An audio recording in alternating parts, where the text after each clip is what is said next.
توقعاتي ان شاء الله رويس بيعدل في المباراة، ونتمنى الفوز لفريق رويس. السلام عليكم ورحمة الله وبركاته.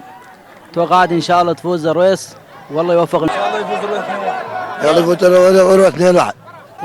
اتوقع النتيجة تعادل 1-1.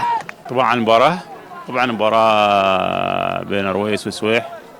حاليا طبعا متقدم فريق سويح، ولكن في مناورات شبه يعني مثل ما تقول مؤثرة بالنسبة لفريق رويس. فريق سويح جالس يلعب مثل ما تقول دفاع المنطقة، يعتمد على الكور الخاطفة أو المرتدة. رويس حاليا ضاغط على فريق السويح. أعتقد إذا ظل الضغط بنفس الطريقة ممكن يعادل يعني فريق رويس.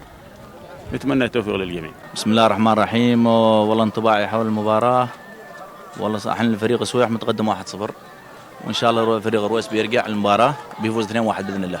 الله وبركاته. والله المباراة رائعة وطيبة، والتوقعات فوز المباراة السويح 2-1، والسنة الجاية ننتظر فريق الخويم إن شاء الله يشيل الكاس.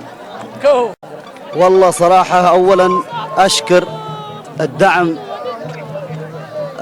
على الترتيب الجمهور وتنظيم الأفرقة والجمهور. صراحة نظام طيب، وثانيا مباراة طيبة وجمهور أطيب ومتفاعل أكثر من اللازم.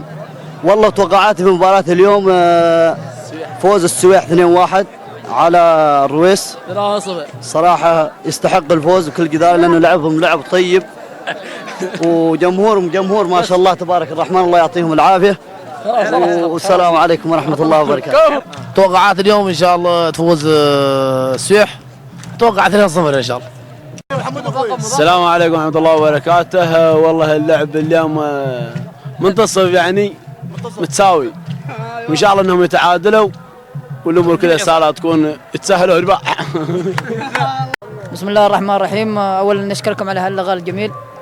والله المباراة زينة متكافئة من الطرفين، ومن ناحية التوقعات توقع السويح يفوز 2-0 أو 3-0.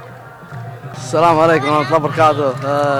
المباراة اليوم السويح ورويس، أتوقع مباراة 3-1 إن شاء الله. كانت فريق قوية. سويح فاز 1-0.